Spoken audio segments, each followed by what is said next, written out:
Daniela, Maria, Josiane. Nice to meet you. Nice to meet you. If you were to take a look around social media and look at some of the personalities that are giving advice to young ladies about how to move in the modern dating market, you can see that some of the gurus from which many young women are getting their information seem to have a similarity in common. If you look at their faces, you notice that there's something that's conspicuously absent. This thing that I speak of is also noticeably absent in many pieces of social media, except in special rare times where it almost appears as if it's an act and it's no longer genuine. I was recently on an episode of All the Single Ladies on OWN, and since then I've been getting so many messages, but mostly from women that are in long-term relationships and marriages that want out, but they feel guilty because really nothing is that bad. Like, they're fine, except they're not actually happy. If one were to use a word to describe the state of modern dating, the best word to be used for it would be skepticism.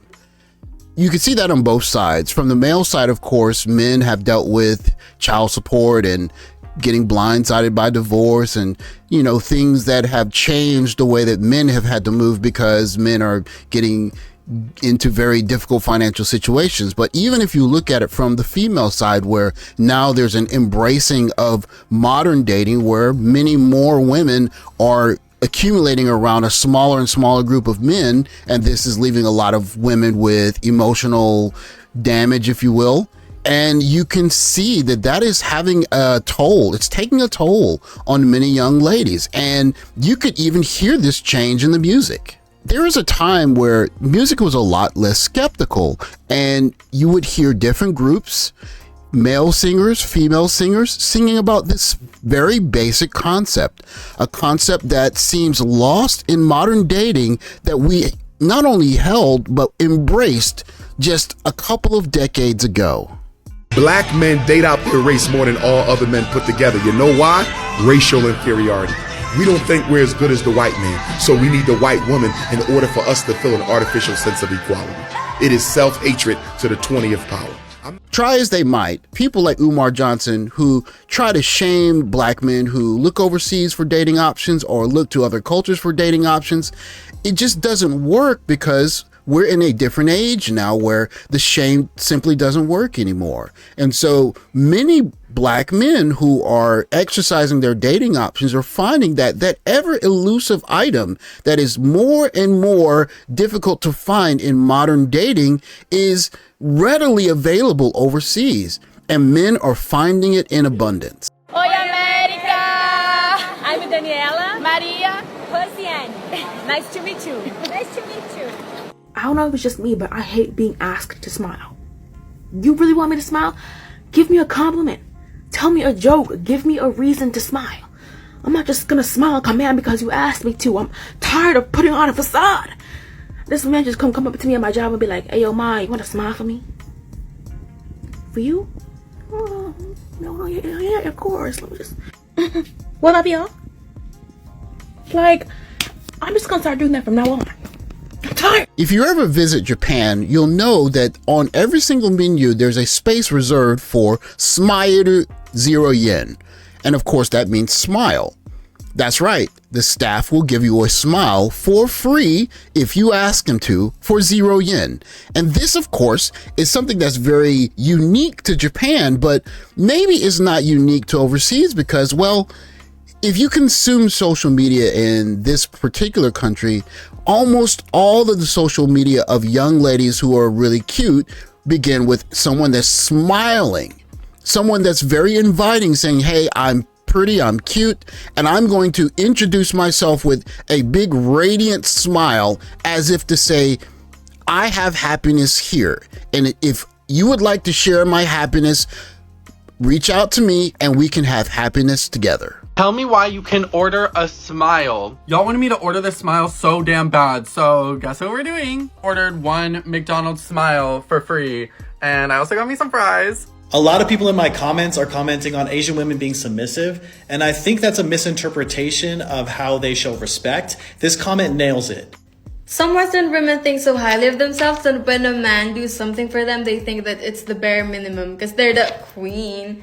And what's the bare minimum for women? We could have a long discussion about why modern women don't smile as much as either A, women overseas, or B, women did in the West 30, 40, 50 years ago. But the point remains, asking for a smile in the West could almost be considered harassment.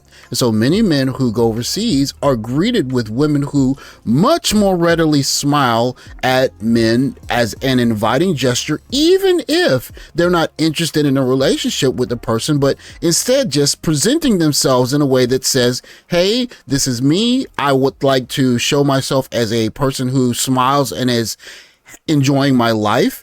And for a lot of men, going overseas is a breath of fresh air. Because in the age of Umar Johnson telling you that her not smiling is your fault, you go overseas and you're realizing, I don't have to do anything at all except go to McDonald's. And people are smiling at me. Oi, America! I'm Daniela, Maria, Josiane. Nice to meet you. Nice to meet you. Like growing up, I wasn't allowed to do the laundry, the dishes, clean the house and everything. Because what they say is like, I'm supposed to do that for my man when I get married or when I'm with my partner.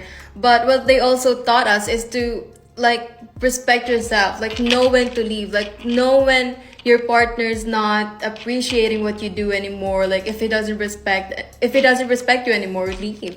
And that's where I think the word submissive sort of gets lost in translation, because I've been traveling the world as a single guy for 3 years, and that's not the way it works in these countries. Some guys think you show up and you just start bossing these women around. That's not the way it works. You show them a lot of respect, and then they just start doing things for you and showing you respect back. So it's definitely give first and then receive, but sometimes it feels like 10x of what you're used to be honest. But these are strong women. You don't show up here and just start snapping your fingers. One of the things that a lot of men who come to East Asia in particular, and especially the country I'm in, Japan, notice is that some of these very feminine presenting, very inviting, soft, demure, even petite presenting young ladies will have a side of them that's very obstinate, that's very stubborn, that's very strong. Some of these young ladies are some of the strongest women you'll ever meet. I've explained in previous videos how in this country, there's no epidurals unless you pay for it for young ladies. And yet you'll see young ladies that have multiple children. And that is a testament to the kind of strength that women can present in their feminine. Now, of course, in the West, feminine or strong feminine has been redefined as being masculine in a feminine body, but you'll see women who are very obstinate. They'll have a very strong personality. They won't let guys push them around, but they'll do it presenting a very feminine aura. And for a lot of guys coming here from the West, they are captivated by it. A woman who is strong, obstinate, won't allow themselves to be pushed around, but do it with a particular aura that's very soft and feminine, and guys just fall head over heels for it. Somewhere along the line in the Black community, when disagreement arose, it went from the masculine presenting against a very feminine person to a masculine being challenged by a feminine that is challenging the masculine with a pseudo masculine. And for a lot of men who are choosing to go overseas, they're just saying, I would like to avoid all of it. Oi, America! I'm Daniela, Maria, Josiane. Nice to meet you. Nice to meet you. At this point, you've seen this TikTok several times, but I want you to pay attention to his expression here. You see the gentleman there who almost has an expression saying that, you know what, I've gotten used to this and this is normal and I can't go back. And this is not to say that modern women in the West have done anything particularly wrong. It just says that once you meet something that you like or you find a place that suits you, just like certain women who date up, and once they date up, they can never really go back down to dating men on a certain level. This gentleman has achieved a certain level of expectation of femininity, and his expression almost shows that, yeah, this is where I belong. And that's just something that guys that are overseas are noticing, and it's just an inevitable part of the moving forward of the dating landscape. I have now been introduced to young ladies who smile, who are pleasant, who don't confront my masculinity with a masculinity challenging mind, but instead show me a different femininity, if you will, that is not necessarily opposing me, but going in a different direction, which when we come together, we fit together like a lock and key, like a glove and a ball. And for a lot of guys, that ability to find someone that not only fits with you, but smiles while doing it, it's kind of hard for guys to go back from that. For guys going overseas, you get that smile, you get used to it. It's pretty addictive. Thanks for watching. Like, subscribe, comment below, and I'll catch you guys in the next video. Take care, guys.